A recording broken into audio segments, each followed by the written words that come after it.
எனக்காக பழி வாங்குபவர். Praise the Lord. அன்பார்ந்தவர்களே, பழி வாங்காதீர்கள், அதை கடவுளின் சினத்திற்கு விட்டுவிடுங்கள். ஏனெனில் மறைநூலில் எழுதியுள்ளவாறு, பழி வாங்குவதும் கைமாறு அளிப்பதும் எனக்கு உரியன என்கிறார் ஆண்டவர். நீயோ உன் எதிரி பசியாயிருந்தால் அவனுக்கு உணவு கொடு, அவன் தாகத்தோடு இருந்தால் அவன் குடிக்க கொடு. இவ்வாறு செய்வதால் அவன் தலைமேல் எரி தழலை குவிப்பாய். தீமை உங்களை வெல்ல விடாதீர்கள், நன்மையால் தீமையை வெல்லுங்கள் என்று புனித பவுல் ரோமையருக்கு எழுதிய திருமுகம் 12வது அதிகாரம் 19 முதல் 21 வரை உள்ள இறை வார்த்தைகளில் கூறுவதை பார்க்கிறோம். ஒரு முக்கியமான மருந்தை நம்ம குழந்தைகள் குடிக்கணும் அப்படின்னா மிகவும் கண்டிப்பாக நாம் சொல்ல மாட்டோம். ரொம்ப கனிவோடு, என் செல்லம் இல்லை, என் தங்கம் இல்லை, இந்த ஒரு மூடி மருந்தை மட்டும் குடிச்சிருமா என்று எவ்வளவு அன்போடு கொடுக்கின்றோம். ஏன்? அந்த மருந்து குழந்தைக்கு கட்டாய வேண்டும், உடல் நலம் பெற என்பதால் தான்.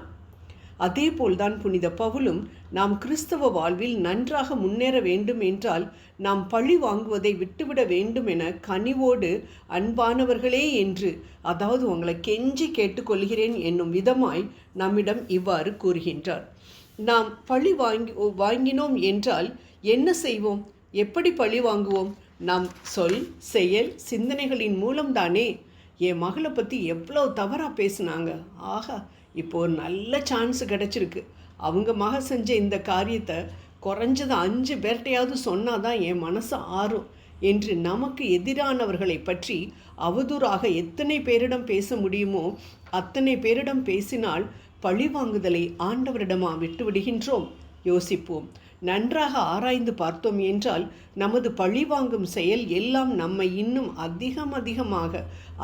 அதிகமாக சண்டை, கொலை, ஏமாற்றுதல், வஞ்சம் என்று பாவத்தை தான் சேர்த்து கொண்டே போகுமே தவிர ஒரு காலம் நிம்மதியை தராது. ஏனென்றால் பாவம் இருக்கும் இடத்தில் அமைதி இருக்கவே முடியாது. ஆனால் அதே பழிவாங்குதலை ஆண்டவரின் சினத்திற்கு விட்டுவிட்டால் ஆண்டவருக்கு அதை விசாரிப்பதற்கு என அநேக வழிகள் உண்டு, காலம் உண்டு. சிலர் பழி வாங்குகிறேன் என்று நினைத்து கொண்டு பேசக்கூடாத வார்த்தைகளை, கடும் வார்த்தைகளை பேசியோ அல்லது செய்யத்தகாத செயல்களையோ செய்து கொண்டிருக்கலாம். இன்னும் சிலர் பெற்றோரை பழிவாங்க பிள்ளைகளை தண்டிக்கலாம். என்னவாக இருந்தாலும் அனைத்திலும் முடிவு ஒன்றுதான். மோசமானதாய்தான் அந்த முடிவு இருக்குமே தவிர விரும்பத்தக்கதாய் இராது. வேண்டுமென்றே நம்மேல் நம் பகைவர்கள் பழி சுமத்தி நாம் அமைதியாக இருந்து அதை ஆண்டவரின் சினத்திற்கு விட்டுவிட்டால் அதை நீதிபரராகிய ஆண்டவரால் நிச்சயம் பொறுத்து கொள்ள முடியாது. அவருக்கே உரிய வழிகளில் நிச்சயம் நமக்காக வழக்காடுவார். இதில் எந்த சந்தேகமும் இல்லை.